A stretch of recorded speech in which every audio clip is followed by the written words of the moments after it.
Assalamualaikum warahmatullahi wabarakatuh. Ini kami sekarang ada di Kayu Tangan Heritage ya, di Jambi Raya. Sekarang jam 9.21 Rabu 18 September. Kami sengaja bikin konten di Kayu Tangan Heritage ini. Jadi Kota Malang ini banyak istilahnya tematik-tematik ya. Boleh kampung 3D, kampung warna-warni, kampung heritage ini, ada lagi kampung budaya ya. Ada lagi kampung batik ya. Banyak ya. Cuman dari banyaknya heritage tadi ya, banyaknya tematik-tematik tadi juga banyak juga yang mati suri.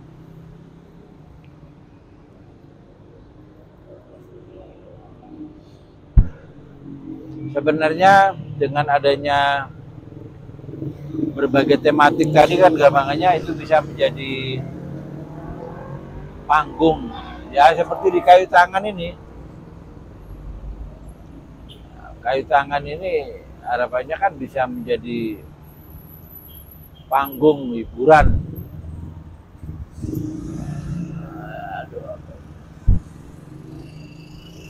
Panggung hiburan anak muda.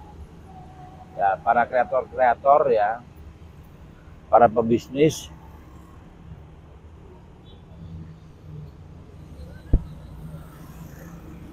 Kalau di keberadaan heritage atau tematik-tematik yang di kota ini kan hampir rata-rata itu setiap RW. Jadi di kelurahan ini, RW ini ada tematik ya. Jadi kayak kampung 3D ya, kampung warna-warni, sama kampung biru Arema itu ada 3 RW. Jadi satu RW satu tematik ya. Kampung budaya di sana juga ya satu RW. Ya. Jadi keberadaan tematik-tematik tadi harusnya pemerintah itu harus memutar otak ya. Bagaimana keberadaan kampung-kampung tematik tadi mampu menjadi panggungnya ya. Menjadi wadahnya ya, pemuda-pemuda, pelaku usaha, para kreator bisa berpenampilan di situ ya, sehingga tematik-tematik tadi akhirnya menjadi pusat keramaian di masing-masing kelurahan. Dengan adanya Kayu Tangan Heritage ini memang akhirnya banyak tematik dari berbagai kelurahan tadi banyak yang mati suri. Nah dari situlah bagaimana ya, minimal keberadaan tematik-tematik di masing-masing kelurahan tadi itu sebagai wadahnya anak muda berkreasi, berkreatif. Nah, disinilah pemerintah harus betul-betul membuka ruang publik ya, sehingga permasalahan di masing-masing tematik tadi wali kota ini tahu.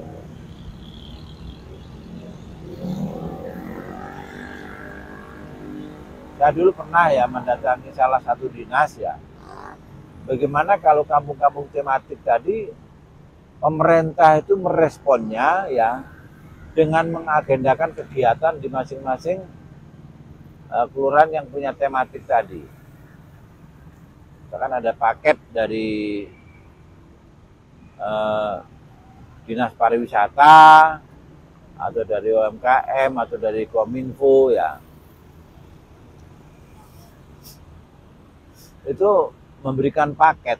Ya. Karena apa? Kampung tematik itu kebanyakan atas inisiatif dari warga. Rasionya apa? Ya, rasionya warga itu dengan inisiatif, ya dengan kreatifnya membuat sebuah tematik tadi. Nah, disinilah pemerintah bagaimana harus mensupport, ya, mensupport bagaimana kampung tematik tadi paling tidak bisa menjadi pentasnya, ya, pemuda, masyarakat, pelaku usaha di tingkat kelurahan. Nah, dari situ karena sekarang ini zaman teknologi, nah bagaimana dengan adanya kemajuan teknologi ini ada optimalisasi. Seperti yang saya contohkan, keberadaan rumah YouTube. Jadi rumah YouTube ini covernya mengcover satu RW.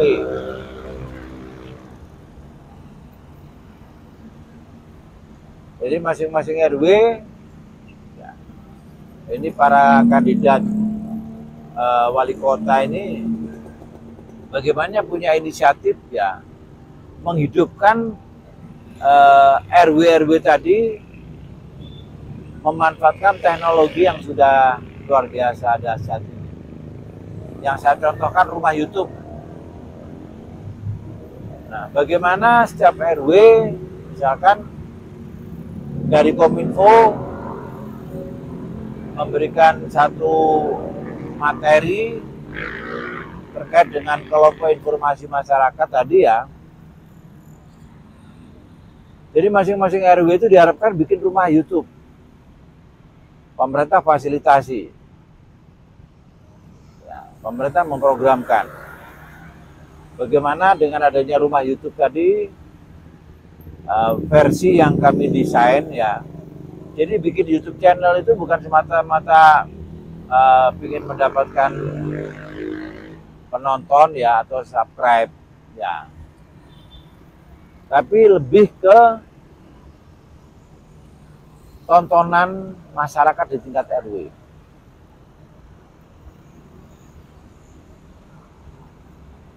Nah, otomatis kontennya itu ya semua aktivitas yang ada di dalam satu RW tadi, ya.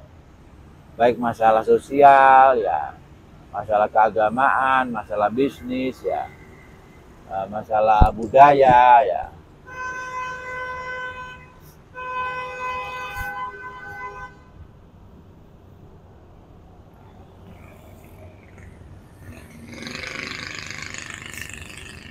Nah, jadi tematik kontennya itu bebas. Mau jual beli mobil, motor juga di channel yang sama, rumah YouTube tadi. Jika masing-masing RW itu punya TV channel untuk warga. Ya.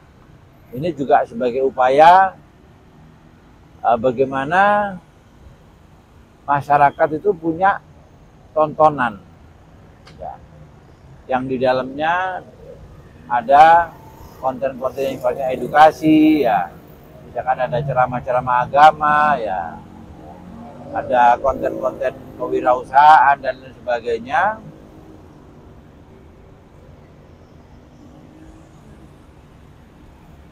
Sehingga dengan adanya rumah YouTube tadi ada ketertarikan warga untuk nonton. Karena apa? Karena yang disajikan itu informasi di sekitarnya. Ya. Jadi misalkan di RW ini ada yang punya usaha ini, ada yang punya bisnis ini, ya. Ada yang punya jasa ini dan lain sebagainya. Dan harapan saya info jual beli juga ada di situ. Ya, jual beli barang baru bekas ada di situ. Promosi UMKM juga ada di situ, promosi toko, warung ada di situ.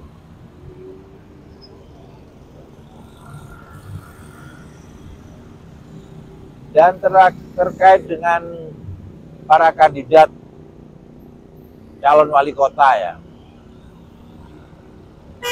Jadi ada di kota ini nggak tahu, mungkin ada 3 kalau nggak salah calonnya. Jadi Pak Anton, Hari Cahyono, sama Pak Wahyu Hidayat. Ada 3 kandidat wali kota ini.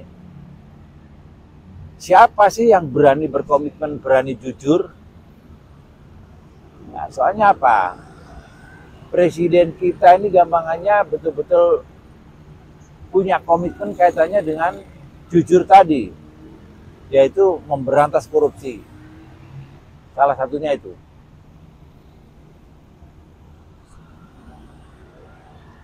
Makanya dengan adanya berani jujur ya, dan komitmennya calon presiden terpilih kita Bapak Prabowo tadi punya komitmen memberantas korupsi ya, kami mengusulkan ya, soalnya kalau sudah pemerintah itu berani jujur ya, ada komitmen anti korup ya, jadi pemerintah itu betul-betul harus memberikan ruang publik ya. Maksudnya ruang publik tadi agar ada usulan-usulan ya, ada ide-ide gagasan ya, atau kritikan-kritikan ya, kepada pemerintah. Sehingga dengan adanya rumah YouTube tadi itu menurut saya merupakan prasarana ya, di saat calon wali kota ini berkomitmen berani jujur hebat ya, berarti harus betul-betul mampu berkomunikasi atau menciptakan komunikasi timbal balik ya, minimal setiap RW. Sehingga pemerintah kota tadi di saat ingin mengetahui bagaimana perkembangan di masing-masing RW tadi, cukup melihat YouTube channelnya ya, yang diunggah atau kontennya apa saja. Oh, ternyata di sana mengkritisi misalkan kaitannya dengan dana CSR. Oh, misalkan di sana mengkritisi kaitannya dengan program masing-masing dinas yang kurang diinformasikan ke masyarakat ya. Atau kebijakan pelayanan-pelayanan yang ternyata masih banyak permasalahan sampai di tingkat bawah. Dari sinilah mestinya wali kota ini, calon wali kota ini harus berpikir ya, bagaimana sih optimalisasi teknologi tadi, gampangannya mampu menjadi magnet ya untuk pemilih ya. Di saat wali kota betul-betul ingin membangun ruang publik sampai tingkat RW, berarti ini kan bentuk keseriusan ya, berani jujur hebat ya, dan pemberantasan masalah korupsi. Karena masyarakat kita libatkan untuk partisipasi aktif. Nah, partisipasi aktif tadi lewat apa? Nah, pastinya setiap RW itu nanti ada aja program-program pemerintah yang mungkin kurang tepat sasaran ya, atau anak-anak kreatif tadi misalkan punya ide, punya gagasan, pemerintah juga bisa melihatnya dari situ. Nah, sehingga dari sinilah ya komunikasi timbal balik ya yang kita harapkan dengan adanya pemerintah yang berani jujur tadi. Kalau posisi sekarang ini bisa saya katakan ya, untuk Malang Raya saya berani mengatakan ya, bupati wali kota ini cenderung korup semua. Korupnya di mana? Yang paling gampang itu dana taktis. Ini dana taktis ini sebenarnya yang tingkatnya sangat meresahkan untuk pegawai. Ini yang saya alami sendiri ya, saya mantan ASN. Ya. Ini yang sering kali saya unggah ya di konten saya. Jadi kita sebagai staf ya, atau jabatan paling bawah itu kasih Ada kasih, ada kabid, ya, kepala dinas. Nah, ini kan masing-masing kabid ini juga punya anggaran, kasih juga punya anggaran. Ya. Nah, dari sinilah ya yang sering terjadi ya, anggaran-anggaran yang diperuntukkan untuk kasih tadi ya, misalkan tunjangan jabatan. Nah, bukan tunjangan jabatan ya, jadi apa? Semacam dana operasional. Dana operasional yang diperuntukkan untuk kasih, ini contoh. Misalkan kasih itu ada target, waktu saya di Kominfo ya, saya kasih, salah satu kasih di Kominfo diberikan tugas untuk membentuk kelompok informasi masyarakat. Itu ada anggarannya. Ya. Anggarannya perjalanan dinas berapa kali, misalkan bla bla bla bla bla ya.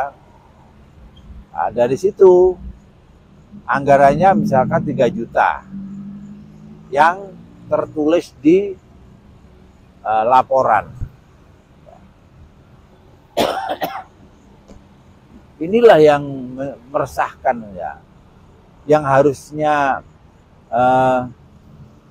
dana untuk operasional, anggaran untuk operasional diberikan seutuhnya ke kasih ya, tapi disunat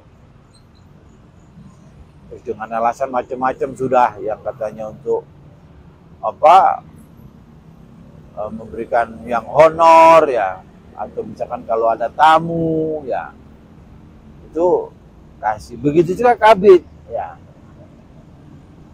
Kabid juga gitu, dia punya anggaran ya.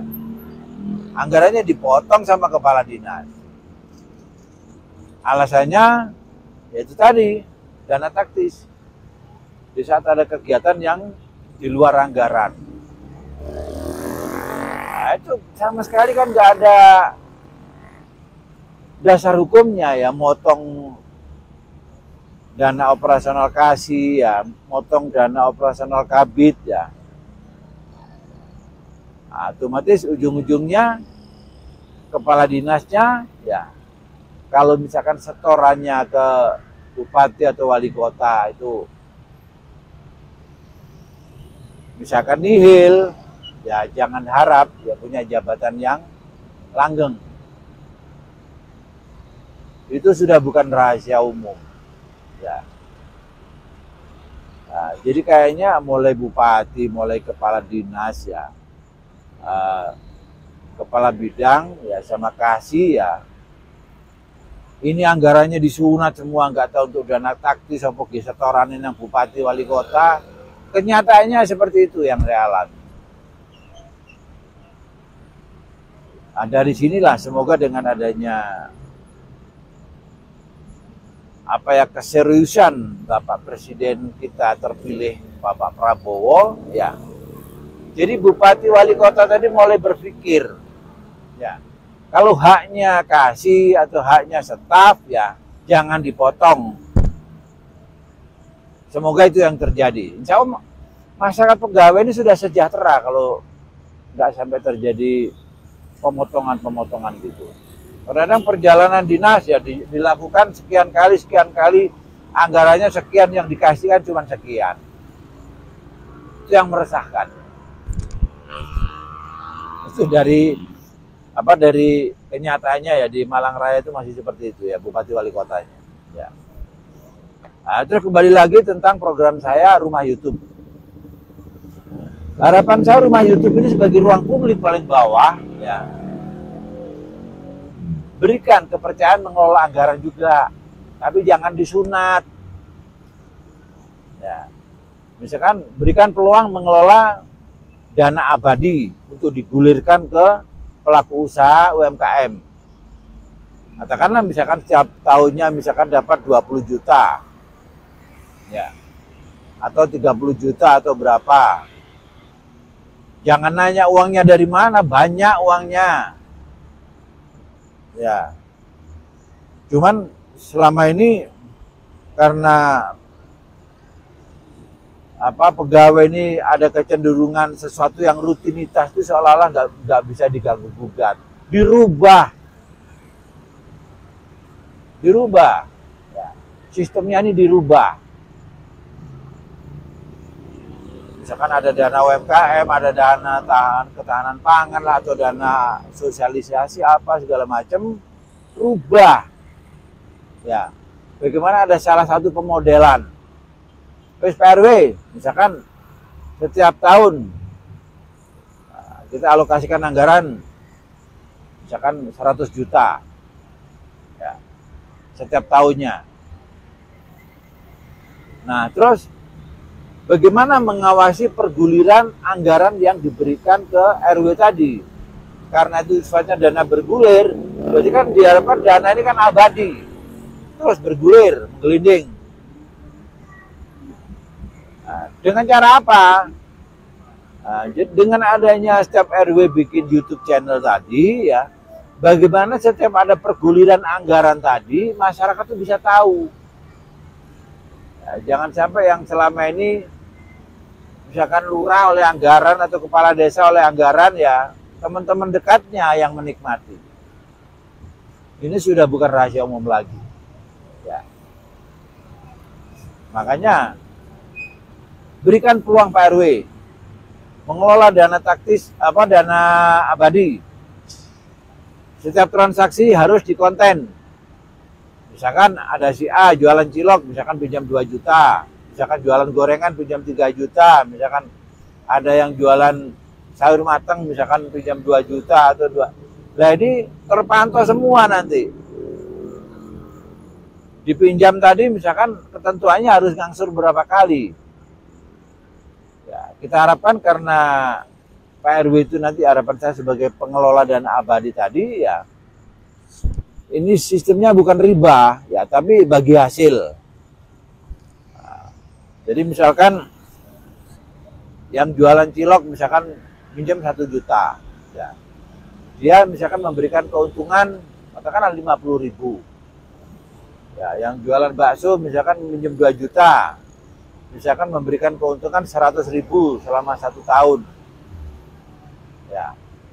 Nah dari sini, ya akhirnya karena setiap bergulirnya dana tadi masyarakat bisa tahu, disinilah menjadi sebuah pemodelan bagaimana upaya pemerintah untuk mengedukasi, memotivasi, ya agar masyarakatnya tadi punya jiwa bisnis, ya, dan profesional. Yang selama ini di saat utang itu pengembaliannya susah, ya. Nah, dengan adanya rumah YouTube inilah akhirnya masyarakat yang pinjam tadi itu masyarakat bisa tahu semua, ya. Jadi nggak malu dia kalau nggak sampai ngangsur. Pokoknya juga ada sanksinya nanti. Nah dari situlah harapan saya ini menjadi sebuah pemodelan. Di saat calon wali kota ini misalkan berani seperti itu, setiap RW misalkan saya berikan 200 juta per tahunnya, sangat bisa mengkondisikan itu. Ya.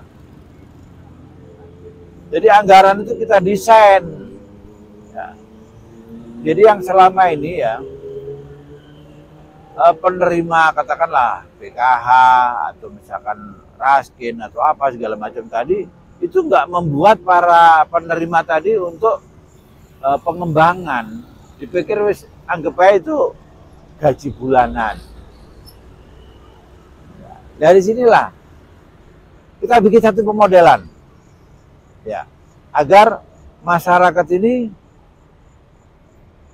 punya jiwa entrepreneur, jiwa bisnis. Bisnis itu nggak selalu besar, Mau jualan kopi juga sudah bisnis, jualan gorengan juga sudah bisnis. Ya mau jualan cilok, mau jualan cireng, mau apa, mau bikin angkringan segala itu udah bisnis semua. Nah dari sinilah ya yang selama ini ya pelaku-pelaku usaha informal ini di saat kita tanya ya apa dampaknya ganti bupati, wali kota sampai presiden nggak ngefek, itu jawabannya. Ya, kalaupun pergantian gini-gini mas aku dodol gorengan, dia tetap dodol gorengan ini. Dia orang oleh bantuan. Itu kenyataan itu. Makanya agar omongan-omongan begitu itu benar apa tidak, kita bikinkan forum. Ya. Dengan adanya rumah YouTube tadi, jadi masyarakat bebas sudah mau berkonten. Ya, mau mengkritisi dan segala dan lain sebagainya itu bebas. Kan apapun yang disampaikan itu kan nanti ada tanggung jawabnya. Karena apa? Masing-masing RW itu ya kontennya itu atau isinya itu diharapkan ya masyarakat di sekitar RW itu yang bicara, yang punya usulan dan sebagainya, ya, atau berkeluh kesah, ya. Nah, ruangnya di situ.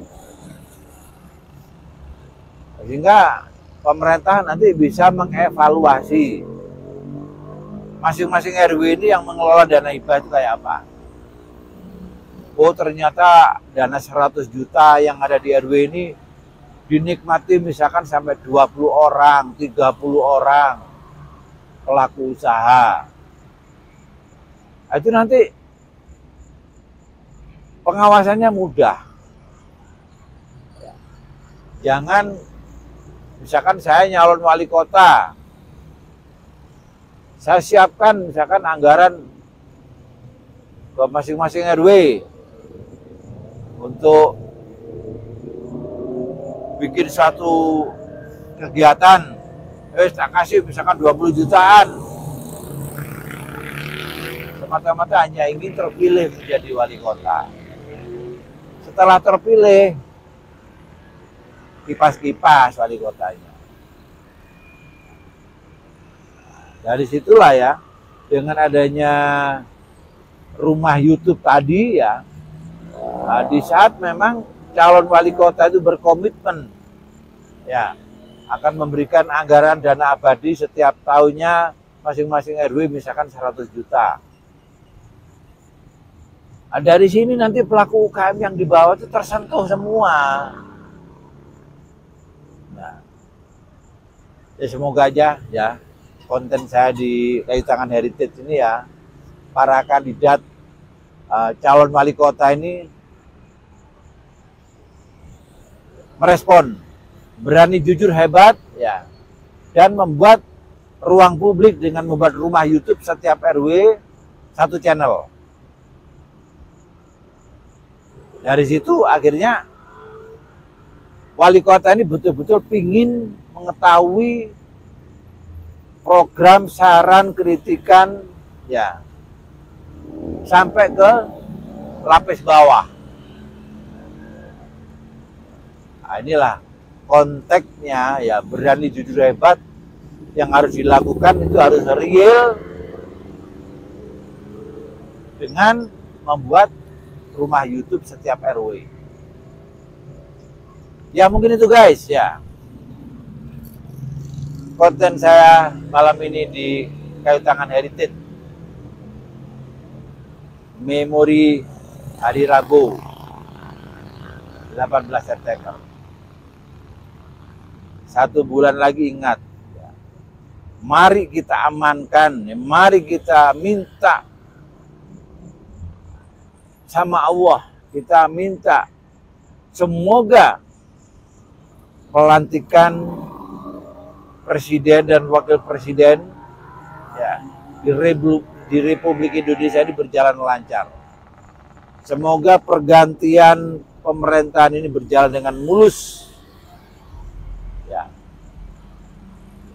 Kita sama-sama menaruh harapan besar dengan komitmennya Bapak Prabowo ya, berantas korupsi. Mungkin itu yang bisa kami informasikan. Akhir kata, wassalamualaikum warahmatullahi wabarakatuh.